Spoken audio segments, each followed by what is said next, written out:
Good morning, everyone, and welcome. This is Joe Scarice, live from Clubhouse, live from our podcast, Creative Birth Strategies, co-founder and co-host of this every weekend educational portal for our real estate professional followers. So I'm pretty excited about this morning. Calling in from Boston, Massachusetts at the NAR Realtor Convention. So we'll get started here in just a few minutes. Just getting myself plugged in, get everything out there in front of everybody, which is a really exciting week. The market has been going wild. It's been, to say the least, an interesting week post political elections. Still sifting all that out right now, but it looks like Senate, the House, governors, and the White House is gone red. The blue collar individual has spoken, I guess, in the sense of frustration with the economy and inflation and concerns with crime. And I guess this is reset. So we'll see how this all shakes out. A lot of moving parts on the market. The market rallied over 1,500 points. It was quite eventful. The Fed came in and lowered the rate about a quarter point, made some moderation to the base rate of the 30-year, dropped below 7%, around 6.92. Our base rate and the commercial rate started around 6.375 at this point. So we're probably going to see another quarter point drop in the rate. Not as much activity, I don't think, with the Fed, but I really do think we're going to see probably a quarter to a half a point fluctuation in the market over the next 6 months as we kind of come into the new political parties controlling the different departments. So it'll be interesting to see how this shakes out. But I don't think we're going to get below six. I think we're going to average out around six-ish as a market as a whole. I'm already seeing a different type of discussion post-election here at the NAR Expo. So I'll be calling in live from the Expo tomorrow, calling in from my hotel this morning. So it's not that loud, but we'll be live at the Boston Convention Center, which I'm pretty excited about as well. So I'm a co-host and co-founder of the Creative Birth Strategies podcast here. We're here every Saturday morning and Sunday morning. Starting after next weekend, we will be going only Sundays at 9 a.m. We will not be doing the Saturdays anymore. We're going to be looking at more one-on-ones following that throughout the week, or part of our mastermind as well. So it's been a great run on doing Saturdays and Sundays, but we're going to bring it down to Sundays, 9 o'clock. If we go to 11, that's great. If we stick to just 9 to 10, 10:30, that's great too. But we'll have very powerful discussions every Sunday morning, 9 a.m. post November 17th. So pretty excited about that. So let's get into thanking our sponsors first. I'd like to thank Ms. Linda Pelagas of Realty 411, which provides national real estate events throughout the country, as well as a national publication for real estate services and professionals. I'd like to thank MB Capital, your unsecured business line of credit program that provides unsecured business lines for real estate professionals nationwide, where I'm a referral partner. Love to get you set up as a referral partner. Love to get you set up for unsecured business lines of credit. Let me know if I could be of any assistance on that. I'd like to thank Landmark Capital. Landmark Capital is an asset-based lender nationwide. We provide DSCR, fixed to rent, fixed to flip, new construction, multifamily, mixed use, and blanket loan portfolio loans. Any questions in regards to that, please let me know, and I'll be more than happy to sit down and provide advisory and strategy in your real estate portfolio growth. And I'd like to thank Mr. Yardell Perkins of Perkatech, who's our social media architect and pretty much the wizard behind the drape here. He provides us all the social media video work, website design. He's great with real estate investors trying to start up meetups and events like that. So he can help you set all that up and put that in coordination. So reach out to him, Mr. Yardell Perkins of Perkatech. Now we're going to dive into our discussion this morning, which I think, I think it's kind of perfect fitting. Real estate business challenges. Will you adapt or stay traditional? In the evolving landscape of real estate, adapting versus staying traditional is a defining question. The decision depends on business goals, target audience, and adaptability to change. We're going to break down some pros and cons to approach specific challenges, okay? Leveraging technology for efficiency. the challenge is adapting to new technology, like what I'm going through right now with my social media transition. It's very challenging because I'm just not accustomed to it. That's why I have Yardell working along with me in parallel. And then there's a solution, starting by integrating tech that delivers quick wins, CRM systems, lead management, or digital marketing tools for outreach. So I'll tell you a little bit of what we're doing. We're scraping my LinkedIn profiles. We're scraping my Facebook profiles. And then we're setting up a Google business profile, a whole revamp there, and then we're tying it back into video work, which we have a lot of video content. We're going to tie that back into TikTok, Instagram, and YouTube, and kind of round the wagons. But that takes work. Like I created a lot of stuff, and now it kind of makes a lot of sense to kind of circle the wagons and get things working again correctly. So I'm going through my own transition in social media. There's a lot of challenges. If you want to have a discussion about it just to see what makes sense for you, let me know. And then offering hybrid or flexible solutions, like rising demand for co-living arrangements and mid-term rentals. It sounds good, but our lenders are going to take that on. Okay. To traditional lender, whether it's traditional or asset-based lending, they want to see a lease. Getting creative, you still need a master lease for anything creative for renting a property. So you got to, have that conversation with your lender, making sure you're on the same page before you submit anything. Data-driven decision making, like access to quality data. Like we just bought the data for the NAR Expo. We thought we got a good database, right? 3,000 bounce backs out of 15,000 people. No big surprise, but it only cost us $250. Okay, so we spent $250 for like 8,000 leads with a 50% open rate. That's not bad. So if you get one lead out of it, $250 is not bad. Buying databases, data leads is not the worst thing to do, but you just know what you're spending on and expect. You always underestimate what you're going to get. Maybe the traditional maintaining stability, stay in touch in client relationships and personalized service. There's no easy button in our business. None. I haven't been able to find one. I've been looking for it for a long time. There's no easy button. You just can't buy leads and do cold calls and hope business is going to go great. You got to be out there meeting and greeting and networking with people, creating solutions for them, having deeper discussions. The type of discussions I've had over the last 48 hours, whether it's what's the strategy now, what are we trying to do over the next 6 months? What are we doing over the next year? What do you think rates are going to look like? What LTV should I go at? Should I take a bridge loan instead of a DSCR loan? Should I take a DSCR loan instead of a bridge loan? These are deep discussions that people want to know. They want somebody to have confidence in giving them a clear picture. Maybe not the clear answer, but like a clear picture for them to make their decision making.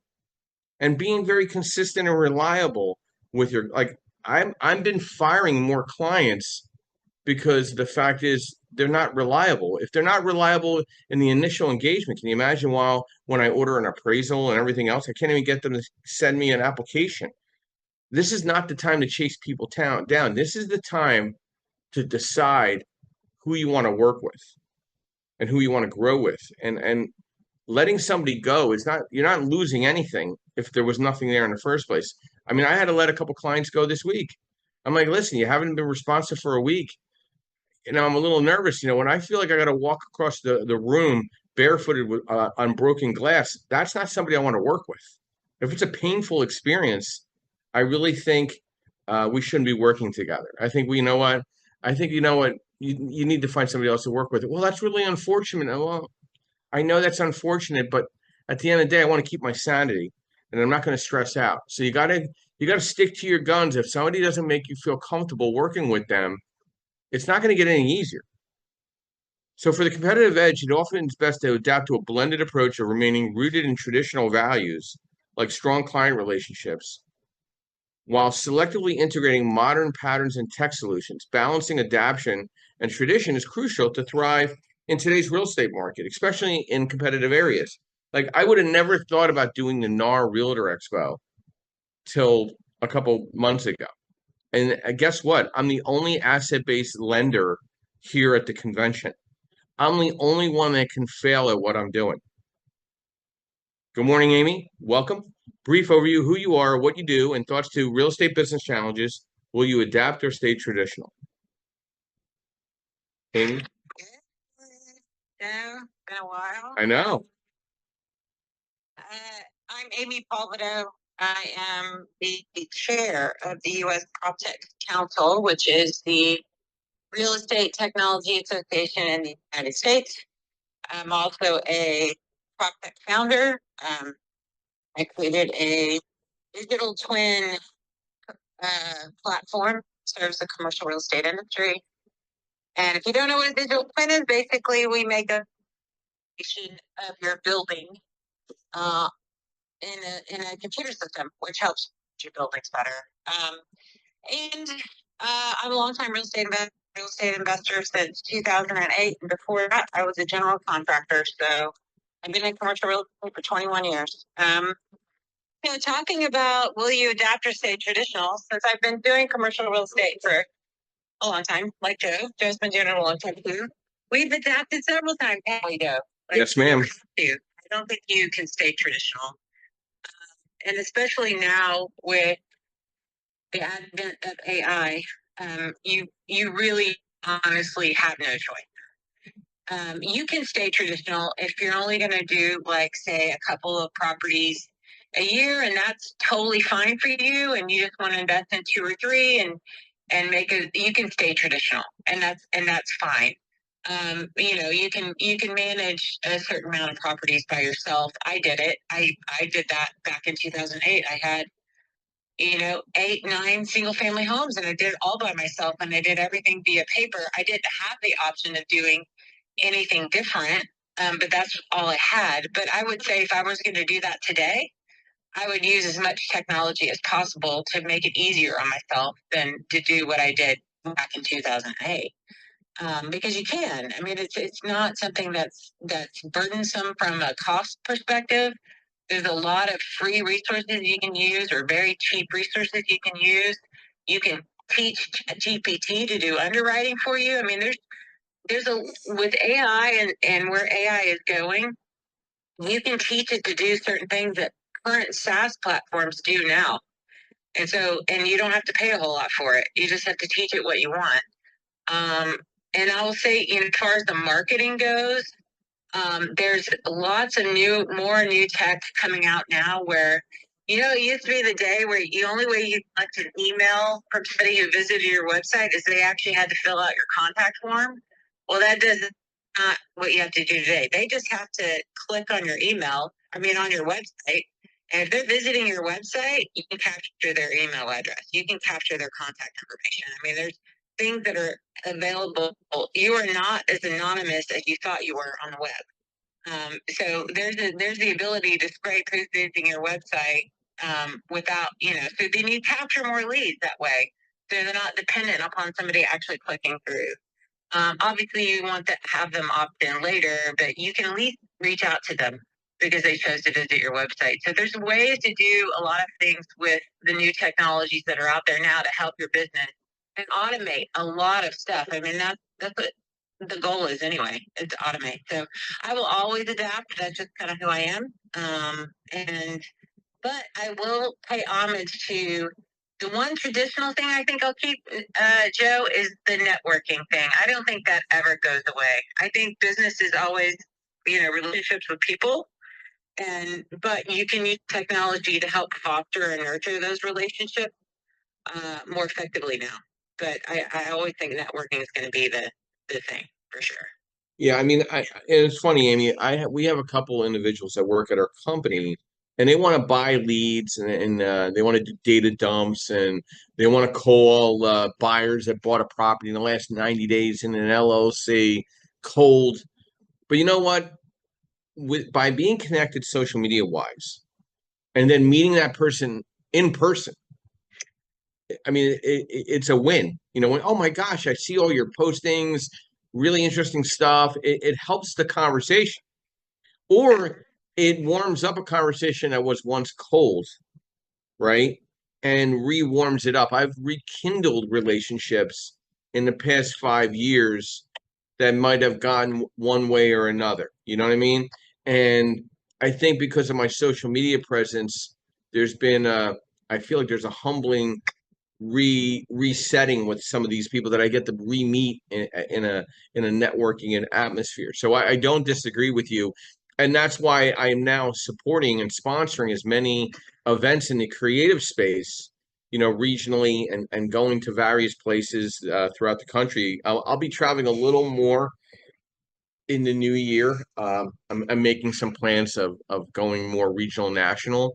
I'm very calculated about it, but there's nothing like meeting somebody in person, nothing like sponsoring an event, but not being taken advantage of either. 'Cause, Amy, as you know, some of these places they want you to $1,000 for 5 minutes of time, and I'm like, yeah, yeah, no, I'm like, I had a guy actually text me because Joe, I know you have a large network.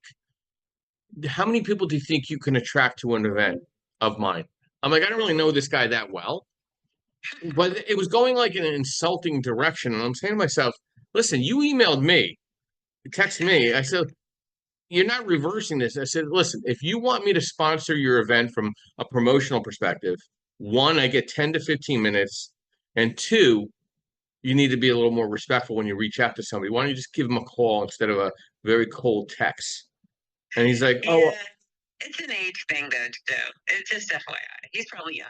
I mean, he is. He is. texting is calling. It's a thing. Oh, really? Okay, because I know. It's a generational thing. Yeah, okay. I just want to make sure I didn't miss something. Okay. He didn't Instagram me. Is that a good so we're not friends. We're not besties. If he Instagrammed me.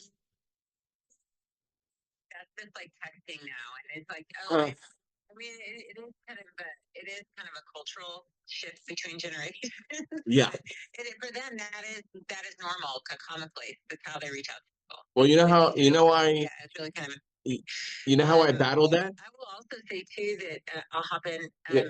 I think I think when you start building up a social media presence, to your point, you become an influencer, and it is an influencer economy now. And so if you I mean, I will say I've gained more traction starting the council, the community itself, and that provides you certain advantages when you do create communities. And I think it's going to turn into like a community economy at some point, or you're going to need to, as part of your business, if you're being strategic, create some sort of community because it just helps you. I mean, if you're giving back in some sort of way, or you're providing value like you do on your social media, and you're creating this following or community, that is going to become a strategic business strategy for anybody. Yeah. Right? And it's gonna help you, because you're obviously paying it forward first. You're providing value first, and people really respect that. Yeah. So, No, I appreciate that. Well, I went silent on the guy. If it made you feel any better. Yeah. I'm like, listen, I can't. I'm like, he's insulting me and asking for my help at the same time, and I'm like, nah, I'm going to move on from this. And good luck with your event and whatever. yeah. It's okay. Well, he needs to learn too. It's a cultural thing, and he probably should. He needs to approach people differently. Yeah. So he needs to do that too. Yeah, it's okay. Yeah, it's all right. So, I mean, what are the challenges? What challenges do we have to overcome in real estate? How do we change our models to have breakthrough barriers? Real estate breakthrough barriers typically involve a combination of market awareness, agility, as Amy and I were saying, you got to be a chameleon, right? And client-centered innovation. Some very common challenges that agents and investors face in the industry and how shifting business models can overcome them. Market volatility and unpredictability. I mean, we're not out of the woods yet. Just because of whatever happened, and if you feel like you're on one side or the other, we're still in for a rocky road, commercially, office, retail wise. And we're definitely in for something on the residential side. How severe or what type of landing we have is yet to be seen. The realtors that I've met over the last day and a half at the convention have been optimistic. They're hard nosed. They're very engaged. And most of them that I've met are now investors as well because they see the light. They know they need to control their destiny as a licensed agent. They know they can't depend on the consumer or the direct investor. They know they have to take on this business themselves and balancing out the quality service along with controlling their destiny in sales, and competing in saturated markets at sometimes. Okay. And we have insurance challenges, we have tax challenges, we have crime challenges. And then we have landlord tenant compliance and regulatory challenges, right? And financing. We need to better understand financing options and expanding beyond local markets. If you're an investor, like you don't have to stay so local. And now you could be that out of state or maybe farther away investor by building out a power team. Travis, good morning and welcome. Brief overview of who you are, what you do, and thoughts to our discussion this morning. Real estate business challenges. Will you adapt or stay traditional? Hey, good morning, everybody. Thanks, Joe. Yeah, I'm Travis. I have a real estate brokerage here in Houston market. We focus mainly on residential and commercial properties investing. And I also do a lot of property management, project management. Um, yeah, I was trying to remember what some billionaire guy that I read his book a while ago. I don't think it was Trump, but um, what that person said was that the majority of his deals were all done with people that he were friends with.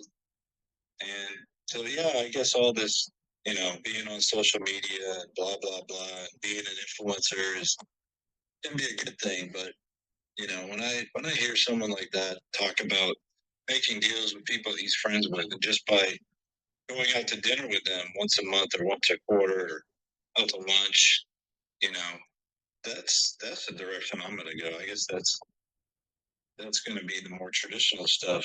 But I agree that, just to keep your business at the forefront where people see you and you get a lot of visibility on through Google searches and everything, you have to keep up with technology. I can tell from experience that, back in like 2008, 9, 10, before the cell phones really started taking off, I had built my own website for my business. It was called Woodlands Rentals because I live in the Woodlands. And organically, I was in the top 3 on Google. We did a Google search for my area. Now, as people started going more and more towards cell phones, the traffic started to die down. But before that, it was huge. I mean, I would get thousands of leads a month just from my website. And, it was my own fault for not updating my website, but because I didn't keep up with technology, the leads kind of fizzled out. Now, should we keep up with technology if you're trying to drive leads through something like that, or TikTok or whatever? I agree. Yeah, we should keep up with technology, and I think technology is fun. I think it's fun to learn new technology. I think this AI stuff is really cool. What's going on where everything is moved to the cloud. Before, everything was client server based, and now we're all out in the cloud, and they're creating software as services. I was working at a startup in Austin in 2000, and we were right there off of 360 doing software as a service. That was a new thing back then. And now it's like everywhere, right? So this is great, man. I think it's awesome what technology is doing, but as far as creating relationships and doing deals with people, it's all about just hanging out with them, being friends with them. That's what I think. So, Travis, there is quite a few attendees I met yesterday that are from your market, Houston, Texas. A lot of people came to Boston. It was very interesting. And I was asking, I said, listen, I'm on a podcast with a gentleman that's from Houston. How's the insurance going? They're like, oh my God. I mean, like, oh my, I hit all the pain points. I'm like, how's management going there? Oh, I said, how's vacancy? They're like, oh my gosh. Like one was in Spring, Texas, and another one was from and I'm like, man, Travis ain't kidding. I said, you should come on our podcast. And I recommended him to come on. I said, we have these discussions about, owning real estate and being the investor friendly realtor or owner. And they're like, yeah, there's a lot of challenges and locally. And That's why we're here. We're just trying to find different ways to combine new with old. That's what they were saying. They know they need to modernize what they're doing. Yeah. It's really cool, man. I think, what we can do with technology now is amazing. I don't know if you guys have ever, maybe you haven't, but if you're kind of, interested in technology, go play around on Zapier. You can create all kinds of stuff, make software talk to each other, and you know, make things, automate some processes that you're doing manually. It's really cool. Well, I'll tell you, Most I people don't do that, but if you do, it's fun. I asked everybody if they knew you, and I guess you're not that famous because I did ask if they knew No, Travis Hood, and they could tell me is they told me they found these pictures on Facebook sitting on a bench on a park. That's all they would tell me. They wouldn't tell me anymore, and maybe a picture of a steak. I wasn't really sure if that was the same person, but it could be, right? yeah, that's right. So, Travis brought up some good points. In-person challenges. The one thing that Travis was saying, I mean, meeting and greeting people, right? The challenge is it's time intensive and everybody's busy.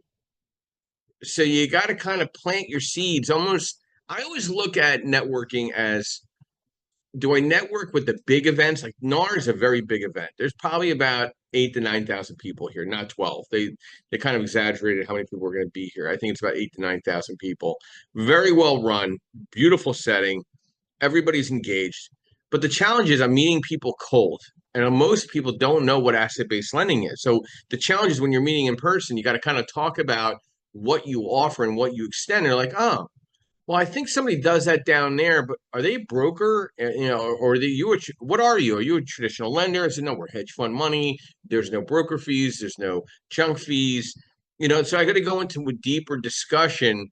And I've actually priced loans out with realtors at my table already in the past day and a half, which is really interesting because they're very solution oriented. They want to see what the results are right away. They don't want to wait till a phone call on Monday, which I was very impressed with the one-on-ones. And if once you put an application for somebody, you kind of like, it's not like I'm getting their social security number or date of birth, but I'm putting together a term sheet.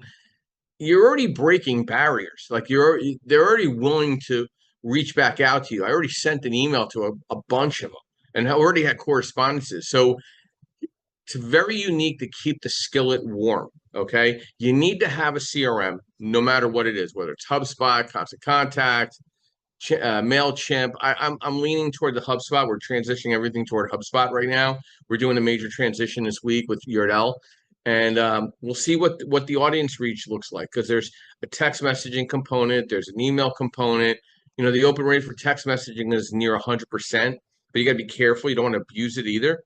And you got to depend, in person, you got to depend on personal energy and charisma. You got to be ready when you walk in. When it's social media, you could kind of handle it as you get it in doses. I went to an event the night before I left for Boston. I wasn't a fan. I'll be honest with you. I wasn't a fan of the individuals that were running the event. The company I respect, but just whatever. We just don't have uh, a love fest to one another. Believe that, right? But I made it work. I was very cordial and professional, but I met 6 to 10 people that I think will be impactful in continuous follow up. Already had a couple emails. I met a couple people that I hadn't seen in a couple years, and rekindled those relationships. That's very hard to do online. Rekindling relationships, um, coordinating events, being the coordinator event. If you need help in putting together an event wherever you are, I'm more than happy to help you with that. I mean, I've coordinated hundreds and hundreds of events. I've run hundreds of rehab construction tours for various organizations. And being consistent with your engagement and consistent with your follow-up. No, any busy person returns all emails and calls. Remember that. People that say they're busy, I don't talk about being busy. I just talk about getting shit done. So I'm just a person that likes to complete things. I think that's the biggest challenge, whether you adapt to new or old. I think it's important that you adapt to being you in a consistent manner. Because really, right now at that convention today, the only competition I have today, tomorrow, all day is myself. There's nobody else to challenge me in what I do and who I am. And balancing authenticity with professionalism. There's a challenge and solution to that. You got to have a unique brand voice and be consistent. Okay. You got to be personal and authentic. And standing out in a saturated market, I'm not the only lender in town, but I'm very consistent in what I do and providing insight and direction. I'm a big believer of education. And you know what? I did something differently, which I love doing new things to see if it works, and it did. So I teach this CE course on asset-based lending. I've never had a flyer put together. Oh, I had a flyer, but I would only put it out like on promotions. I actually printed out 300 copies in color and put a little sign to it. I've had 3 associations want to book me for that class. They're like, "Hey, do you charge?" I'm like, "No, it come out for free, and you get a title company or a property casualty insurance company to sponsor the food, and I'll come and teach the class." So guess what, guys? I'm going to Omaha, Nebraska. Okay, so kind of cool, but hey, I would have never had that if I didn't have that flyer on the table. Now I do. I'll always keep it there now because it's not about selling my service. It's about giving back in the sense of education. So what are you doing? What do you need to do differently to break out of your shell of the traditional and adapt to something new? Justin, good morning and welcome. Brief overview who you are, what you do, and thoughts to our discussion this morning. Real estate business challenges. Will you adapt or stay traditional? Justin, going once. Justin going twice. We'll come back to Justin. Stephen, good morning and welcome. Brief overview who you are, what you do, and thoughts to our discussion this morning. Real estate business challenges. Will you adapt or stay traditional? Hey, thanks, Joe. Yeah, and thanks for being willing to come up for our event December 3rd up here in Dixon City. We're starting to get some signups, and really, since the election's over, we're going to push that hard. This is Steve. I'm with REI Homepage. I'm a broker and an investor, and we help guide people with solutions in their real estate fields and connecting with people. And I've always been a technology adapter. I had an early SaaS, before it was even SaaS, company back in the 2000s. And, it really, you have to innovate faster and harder. What worked for me 2 years ago, frankly, doesn't anymore. We were pretty much all inbound leads, people just finding us. Now, you have to work a lot harder to get them to come in and find new ways. But really, for me, the adoption of technology, I'm finally a late adopter to the, digital business card thing, where as soon as they scan or I scan their card or they scan mine, immediately it's in the CRM, immediately it's doing this, that, and the other thing. Actually, we're working on a couple technology development things for agents and wholesalers to streamline the experience for buyers and make it more efficient. But it really is about adapting to technology and adapting how you do it. And for me, it's getting out of the box. I'm not someone who's very social. I'm not someone that likes to do the networking stuff, but I'm making myself do more of it. But on the traditional side for me, that I think will never change is the traditional side is the math always wins. It's not today's trend. It's not bad. It's not bad. If that deal is a good deal, in the traditional numbers, it's a good deal.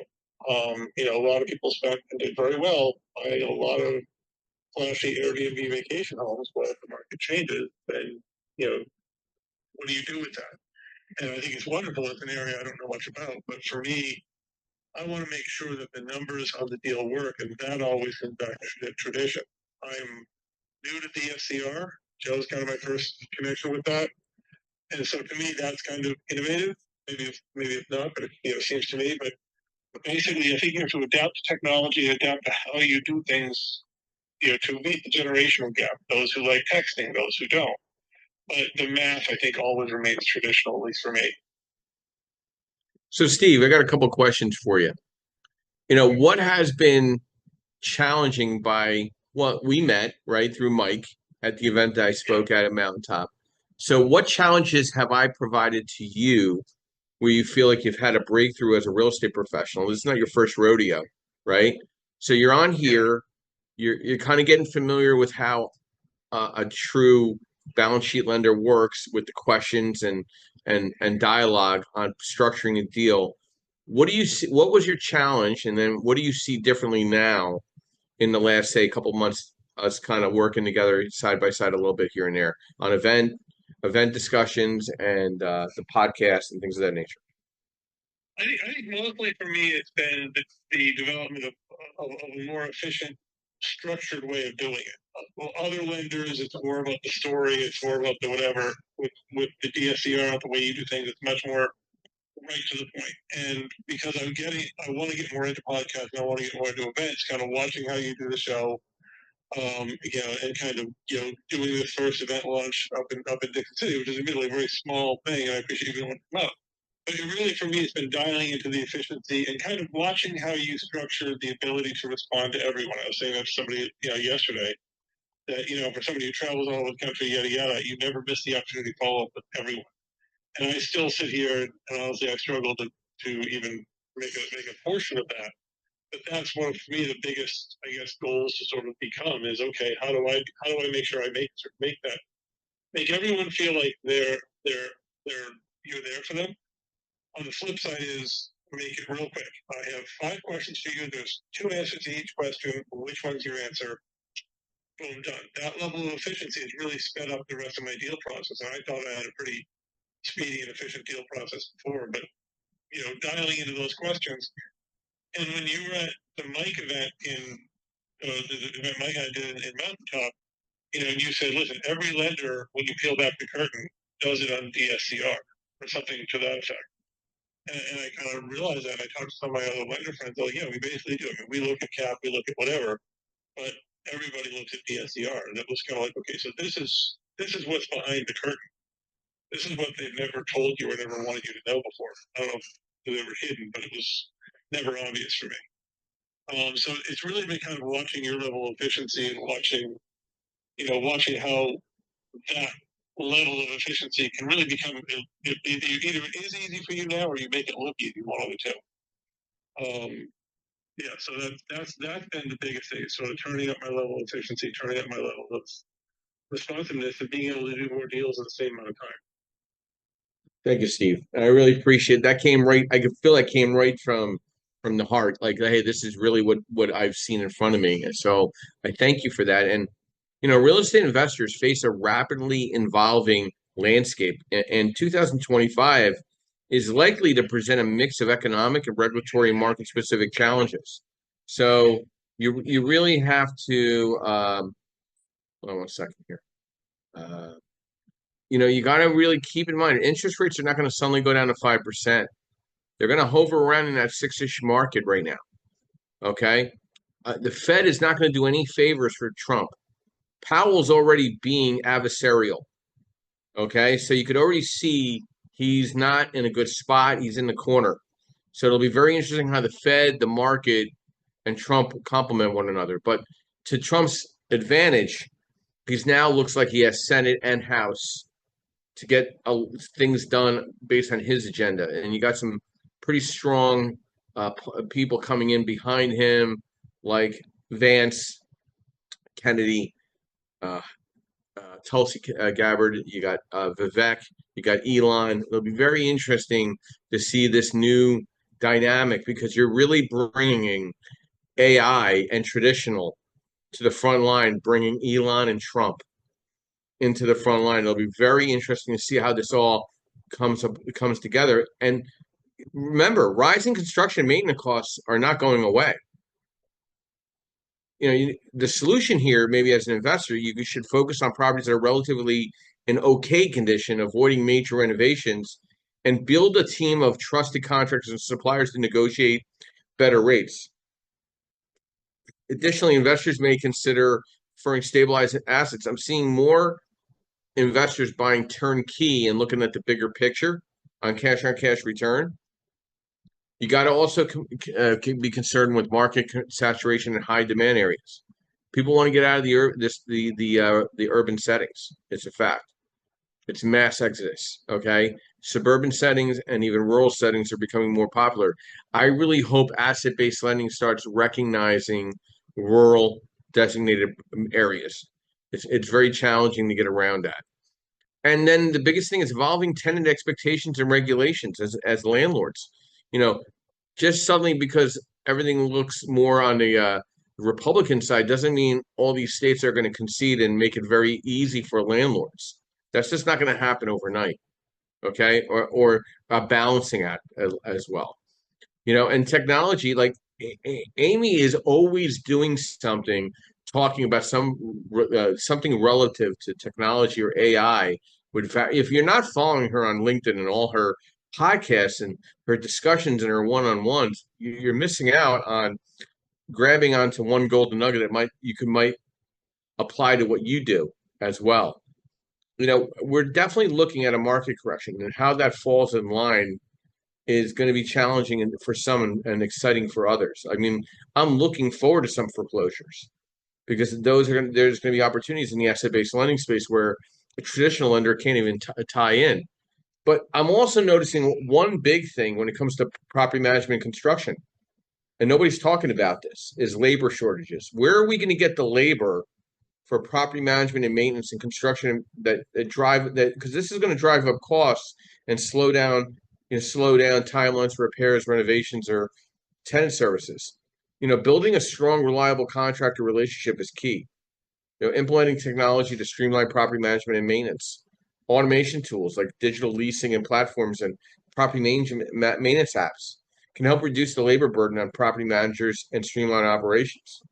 Like I'm working with one client specifically. He plans on buying 125 properties next year. He's got a 30-man crew in construction and renovation, but he's still always looking for a painter. He's still always looking for a structural engineer. He's still always looking for an architect. I mean, there's always different challenges that he needs to find to keep those guys working and completing their projects. Amy, any follow-up feedback in regards to real estate business challenges? Will you adapt or stay traditional? Yeah, I wanted to, so the luxury of being the chair of the PropTech Council, obviously, is that I get to be on the forefront of seeing all the new tech that's coming out. And I will say that it's just in the next real estate boom, all of the shortages that you were talking about are going to become huge pain points, right? Appraisers are going to be a huge pain point. We don't have enough of them. We're going to have, obviously the labor shortages in the trades have only exacerbated since I was a general contractor. I remember back in 2012 trying to find labor, right? And it was just horrible. Like it would flux, and where you could find people, you didn't find people, and it just depended on how a market can get easily saturated with jobs, and there not be enough labor. So, but what I think is going to happen is there's a lot of valuation tools out coming now, and my question was going to be around: do you think the lenders will finally accept something that's not from an appraiser? I mean, that's who's going to determine whether appraisers stay or go. Is if the lending community will accept like a valuation from an AI, right? Or evaluation from something else other than an appraiser that's been certified. That's one. And then as far as the labor shortages go, there are, no joke, tons and tons of more robots and drones being developed right now that will probably, hopefully help in that arena. I'm already seeing them, robots around that can do like EFIS work, right? So they can do like the exterior paneling work. There's robots that can do inspections now. Drones that can do inspections, like remote inspections where you don't have to be on site. You can just send out a drone and somebody in a computer can look and do an assessment, and you can get inspections done faster. There's just a lot of technology that's coming out, and in the next year or so, it'll become more and more prevalent. But I wanted to get back. So I answered two things, but about the appraiser thing, I think that's going to be super key in any sort of real estate transaction going forward, is if they'll accept another valuation tool. I don't know if that'll happen or not. I just want to get your thoughts on that. Yeah, I'm gonna give you my opinion. You know what opinions are like, Amy, right? Everybody has one. So I still think there's going to be a problem not fit the physical in-person appraisal in the investment space. I think because there's a trust factor or an integrity factor that's not there. that they're concerned about, that this whole wavering of appraisal and using a desktop, it's going to be hard to sell the paper to the secondary market is my concern.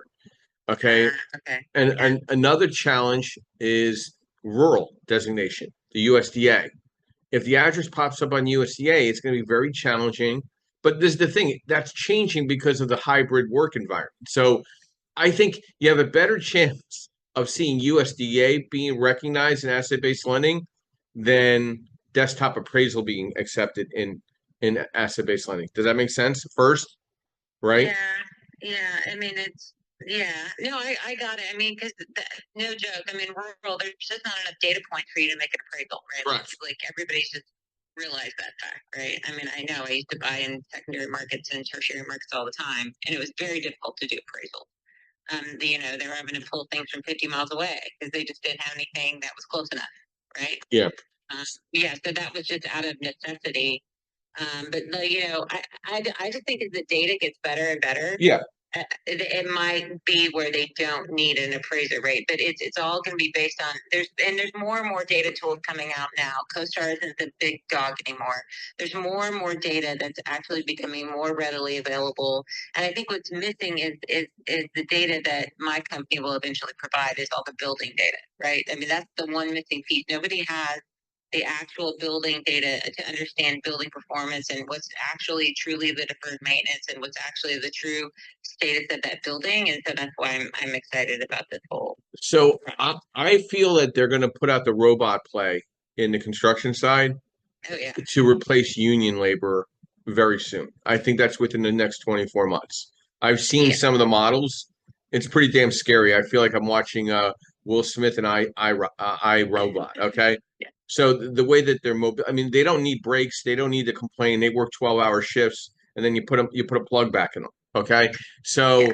I think you're going to see that transition. I think it's going to take about at least 24 to 36 months to see how this political party handles the government over the next 4 years. I think by year 2 or 3, I think we probably will see some form of transition because of the inventory back on the market, because of the commercial reset, and hopefully a reset in the housing market, because the properties just can't keep going up. Okay, so that's numerically impossible. So already title is almost to the point of AI. Like you don't even need a title rep almost at this point. Like you need a mobile notary. So that's already going to be completely AI. I mean, 100% probably in the next 12 months. So I would say 24 months out, it'll be interesting to see what they do with appraisals. 36 months out, 24 months to 36 months out. Same thing with construction with robots. Another thing with rural, as we change from urban, because I've had appraisals say suburban, and the market was designated USDA. So there's definitely still some crossover happening. And then the next biggest thing that I think is going to be a challenge, which you might agree with me, Amy, and maybe not, is modular, because in new construction there's a draw schedule and there's a construction budget. A lender can't get their head wrapped around the modular because everything comes in everything's delivered. You know what I mean? And then now you're stacking, and you're just connecting the pipes. So I think there's a challenge with that, but I think that's going to be an easier challenge because it costs the same, but it's about time, the timing. Yeah. I mean, you could have a house up in, a month instead of 6 months. Right. So, And then even 3D printing. yeah. Right? I mean, they're going to have to get used to new forms of construction technology and then the speed with it. So the bank has to be prepared that whatever they have withheld and reserved, it's going to be out the door in 30, 45 days, right? It's going to be gone. Like you can't. It's not going to be where you can piecemeal it out and be okay with. The inspection process is going to change, right? It's just going to be different. And then but any of those technologies, like if you do a modular with SIP panels or you do a modular with any sort of, the insurance cost will eventually reduce, right? Because they're going to be so constructed so much better that the insurance companies also have to catch up and not stop pricing them the same way because they're not built like stick built, and they have higher fire ratings, and they have better installation ratings, and they're better built. And so it's interesting for sure. Yeah. I mean, it's not the same 30 years ago when they put these modules up and looked like they were like sheds made by the Amish.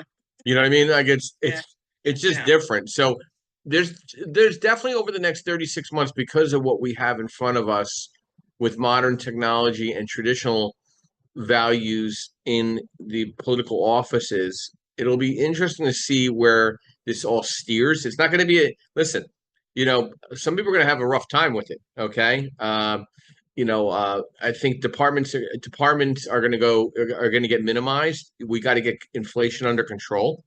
Okay. We're not out of the woods yet. There's been a lot of inflation created because of big government. We got to get back to smaller government. We need more transparency and access to accurate data, which I would agree with. But then we have, the volatility and economic uncertainty. There's a lot of pissed off people, so they might try to throw a monkey in the wrench because they're just pissed off. We still have limited housing inventory and high prices. We have regulatory and compliance challenges. I mean, all this ties into property management and talent. The burden falls on the property management company. If your plan is to buy 30 properties, you're hiring a property manager. You're not managing yourself. I just don't see it numerically possible. Justin, good morning. Thank you for your patience. Brief overview: who you are, what you do. Thoughts to our discussion: real estate business challenges. Will you adapt or stay traditional? Justin going once. I know he's driving, so we'll try to get him on here. Justin going once, going twice. I'll come back to Travis. Travis, a lot of chatter here and banter. What's your thoughts on our discussion here with Amy, myself, Steve? Yeah, what you just said, Joe, about the challenges as far as having the resources, it's totally true, man. Like, I'm constantly looking for a new set of painters, a new AC installation guy, or whatever. And thank God for groups like, on Facebook, where all these contractors that are somewhat technical hang out, and I can find people there and give them a try. So yeah, that's going to constantly be part of the challenges. Like, I can tell you with my properties that I have over in Mobile, Alabama, man, that's the biggest challenge ever. It's like, don't you guys have any guys here that do anything that's, that are worth anything? Like, there's just not enough people over there doing construction work or doing good construction work. Yeah. And so, yeah, that's going to continuously be a challenge. I think it would be really good to, put together a crew of your own that you're paying by the hour, by the week, or something, and so that you can have a little bit more control over, who's going to be working on your projects, and yeah, that would solve some of the challenges, but it's just putting that crew together, right? So yeah, finding the people, training them, putting them through training. I'm actually a little bit. I'm kind of hopeful for the next generation. My son is 18, and him and his buddies, they love to work on cars. Like, wow, how about that? So we might have a new group of tuners and mechanics coming up. From your mouth to God's ears. Yeah. Travis, you don't think the whole thing with the iPhone is just diminish anybody that wants to go out there and break a sweat? So, Yeah. I mean, I don't know. I've never seen less people argue at a bus stop of kids in my life. I walk by, they're not even looking up. They're all looking at the phone like it's on their nose. Like, what kind of person are they going to be at 20? Are they going to really want to hit a hammer with it on a nail? I just don't see it. You know what I mean? No. And I've anyways, here in the Houston market, it's probably similar in Austin, where Amy is. We have a lot of Hispanic labor, and Yeah. they're the majority of the guys that are doing all the work. Yeah. So the good thing is, they keep teaching their children how to do the same thing. Exactly. So at least here we have a good labor force. Yeah, I mean, I think that's the Latin market is gonna pretty much encompass the construction industry over the next 5 years, no doubt. I think that's nationally. Travis. I don't think that's just going to be in Texas. I think a good Latin crew of sheetrockers or framers or roofers, I mean, they're very valuable. I mean, I got this Latin group that takes care. It's like I have a boy band that comes over and plays music and busts out a renovation on a house. That's what it sounds like. You know what I mean? Um, it used to be where they used to pick up labor along the train stations and stuff, and you nod at a bunch of guys and see if they're working, want to work that day. Now they have their own vans, they have their own trucks. They're not standing at the train station anymore. They're formalizing. So I think you're right. I think you got to get a little more creative. The group that I work with out of the South Jersey market, they own a lumber yard. They own a Trex distributorship, so they're meeting contractors on a daily basis. But some of the basic stuff they still can't identify. They burn through painters for some reason. They can't find. Nobody wants to paint, or if they do, they're good for 3 jobs and then they disappear. I don't know what that's all about. But it's interesting to see because we also want some life balance, right? I mean, as real estate professionals, you don't want to. I mean, listen, I'm up here in Boston with my wife and we're having a great time. But I mean, what if she didn't come? Then I don't see her for 3 days. So the same thing, like I was in Cincinnati last week. It didn't sound so exciting to her. She likes Boston, the sound of Boston a little differently. So, how do you balance things out doing property management, sales, and acquisition for others? How do you balance that out with life? That's not easy, dude. I can tell you that I work a lot, but like today we're gonna go drive to the hill country to go on a hike. Good. So, just taking a day or a couple days to do stuff like that is really important. But during the week it's busy, that's for sure. I get it. Well, thank you for being on here and taking the time with us this morning. Steven, your final thoughts to real estate business challenges. Will you adapt or stay traditional? Yeah, I think that my final thoughts on this is that a lot of it's going to depend, like the technology stuff, so the robots for drywalling and so forth. It's going to take that a long time to come through a local market like this. I think it also depends how much you adapt, and by adapt I mean technology. You have to adapt to the different market realities every day. Is also going to depend on what sector you're in. Like I think it was Amy said, if you're a small landlord, couple dozen units, and you're the sort of do-it-yourself kind of person, okay, you can probably get away with maybe having a rent friend or one of those basic softwares. If you're looking to be an innovative, developer of land, or you're looking to be a bigger property manager, you got to get a lot more fancy. I mean, for me, the adapting for me is coming in the marketing side of things, coming in and having to get out, having to get more organized and get more technology, like to do things like find the NAR database list and reaching out. And really, it also stays traditional, the networking and the handshaking and remembering who the different players are and staying on their radar. That's been true, I think, since our great-great-grandfathers. If people remember you exist, they can work with you. So I think it's using technology to make the traditional easier, I guess, is kind of what I'm getting at, is my sort of balance in a lot of this. Thank you, Steve. And and Steve brought up something before. Listen, I want everybody to be a very intelligent real estate professional. I appreciate the stories, but at the end of the day, you need to be able to bullet point whatever you're trying to get across, because people are so consumed with being consumed. You got to get what you need to across to someone and get it done. Time is a value to everyone, including yourself. So, navigating the real estate industry challenges requires adaptability, resilience, and a proactive approach. While some obstacles like market volatility or regulatory changes may feel beyond our control, many of the most pressing issues can be managed by combined tech-savvy solutions with a commitment to client-centered service and strategic diversification. I think all these points that were brought up today are very important to embrace and take on a little of the old and a little of the new. There's nothing wrong with combining both. And I think that's what we're trying to get across today in our podcast this morning. I want to thank our sponsors, Mr. Yardall Perkins of Perkatech, MB Capital, your unsecured business line of credit program, Realty 4-in-1 with Linda Pelagas, and Lenmark, your asset-based lender nationwide for real estate professionals throughout the country. We're here every Saturday morning, 8 a.m., which we'll be finishing up that, wrapping that day up next week. We'll be strictly on Sundays, 9 o'clock going forward, post November 17th. So we got one more today. Tomorrow we got 9:30 a.m. and then next Sunday 9:30 a.m. and then we go to 9 a.m. every Sunday morning till 10:30, 10, depending on where the feel of the room is. I want to thank all the moderators this morning. And my quote this morning is, repeat after me.